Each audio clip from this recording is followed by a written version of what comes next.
Assalamualaikum warahmatullahi wabarakatuh. Kembali bersama saya di Biologi. Baik, pembahasan biologi kita kali ini kita berbicara tentang sel. Seperti yang sudah kita ketahui bersama bahwa sel itu adalah unit terkecil penyusun makhluk hidup. Jadi kalau yang namanya makhluk hidup itu pasti disusun oleh sel, kecuali virus. Nanti kita bicarakan pada pembahasan yang berbeda. Nah, di sini sel itu kita klasifikasikan dalam dua tipe. Yang pertama kita sebut dengan istilah sel prokariot, dan yang kedua adalah sel eukariot. Nah, apa perbedaan antara prokariot dan eukariot? Perbedaannya cuma satu. Yang satu pakai nukleus, yang satu nggak pakai nukleus. Yang mana pakai nukleus? Yang pakai nukleus itu adalah yang eukariot. Jadi saya sebutkan di sini ada nukleusnya. Sementara yang prokariot kita sebut tanpa nukleus.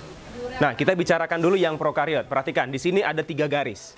Garis yang paling dalam yang warna hitam itu adalah membran selnya. Nah, kemudian garis yang kedua yang warna biru, di sini adalah dinding selnya. Kemudian bagian yang paling luar itu adalah kapsul. Membran sel, strukturnya itu tersusun dari fosfolipid. Sementara dinding sel, penyusunnya adalah glikoprotein. Sementara kapsulnya, penyusunnya adalah protein. Nah, di bagian ruang yang kosong di sini, disinilah posisi dari sitoplasma. Pakai nukleus? Tidak. Kenapa? Karena ini adalah sel prokariot. Nah, apa yang ada dalam sitoplasma? Yang ada dalam sitoplasma cuma ada 2. Yang pertama, dia mengandung yang namanya materi genetik, atau kita sebut dengan DNA-nya. Dan yang satu lagi di sini pasti ada ribosomnya. Nah, ribosom. Oke, kurang lebih seperti itu komponen dari sel prokariot. Nah, bagaimana dengan eukariot? Yang eukariot ada 2. Yang pertama kita sebut ini untuk sel animalia. Sementara yang di sebelahnya ini adalah sel plante. Bedanya apa? Perhatikan. Kalau kita lihat secara kasat mata, sel yang dimiliki oleh animalia itu dia cenderung lebih elastis, tidak ada bentuk yang tetap. Sementara kalau pada sel plante dia ada bentuk yang tetap. Mengapa seperti itu? Karena bagian luar dari sel plante itu ada dinding selnya. Sementara kalau pada animalia dia nggak pakai dinding sel. Yang bagian paling luar apa? Di sini langsung bagian membran. Nah, kalau pada sel plante ini ada dinding sel bagian luar yang membentuk bodi seperti kotak begini. Kemudian di bagian dalam inilah terdapat membrannya. Nah, kemudian komponen utama dari sel itu apa? Lihat, kita tadi bicara eukariot, pasti ada nukleusnya. Jadi, gimana bentuknya nukleus? Perhatikan, kalau nanti misalkan di soal kalian melihat ada satu ilustrasi lingkaran bulat di dalam sebuah sel, maka kita pastikan itu adalah nukleus. Kalau posisinya adalah sel animalia, berarti ini nukleusnya.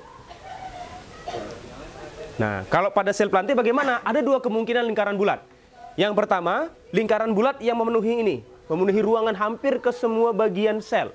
Ini bukan nukleus, tapi ini apa? Ini adalah vakuola. Vakuola itu rongga. Rongga untuk penyimpanan. Apa yang disimpan di sana? Dia bisa nyimpan air, bisa nyimpan udara, bisa nyimpan nutrisi, dan sebagainya. Nah, di mana nukleusnya? Berarti nanti nukleus adalah lingkaran bulat yang lain. Nah, ini nukleusnya. Nah, kemudian karena ini adalah bagian sel eukariot, nanti sel eukariot itu punya organel sel yang bermembran.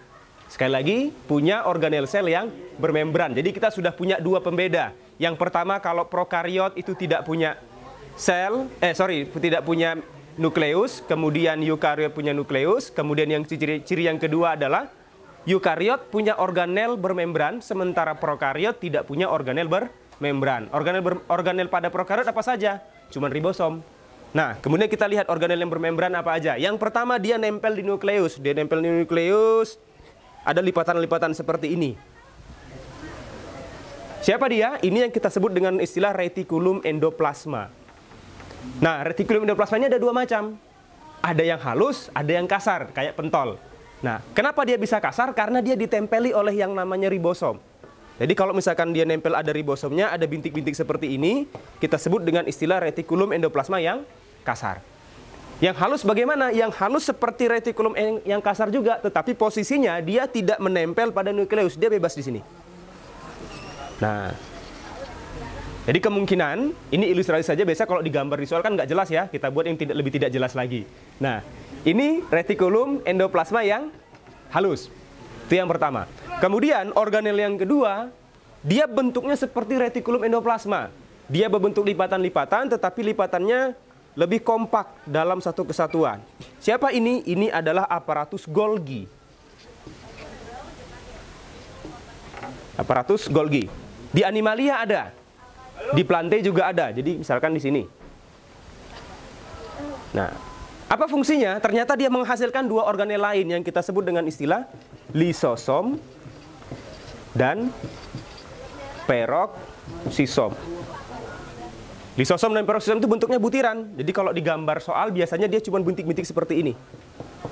Nah, jadi ada dua kemungkinan kalau kalian menemukan gambar bintik-bintik di dalam sel. Kalau dia bukan lisosom atau peroksisom, maka kemungkinan yang lainnya adalah dia ribosom. Nanti tergantung kemana arah soalnya. Dan kemudian ada organel yang paling penting. Dia bentuknya kapsul. Kemudian ada dua membran. Membran luar dan membran dalam berlipat-lipat. Kalau seperti ini berarti ini adalah mitokondria. Di sini ada dan di sini juga ada. Ada kapsul yang seperti ini lagi, tapi hanya ada di sini. Pada Plantae, Animalia nggak ada. Bentuknya seperti ini, kapsul membran bagian luar, kemudian membran dalamnya dia membentuk lempengan-lempengan. Inilah yang kita sebut dengan istilah plastida. Oke, sementara itu kita berbicara tentang sel secara umum. Semoga bermanfaat. Selamat siang dan sampai jumpa. Assalamualaikum warahmatullahi wabarakatuh.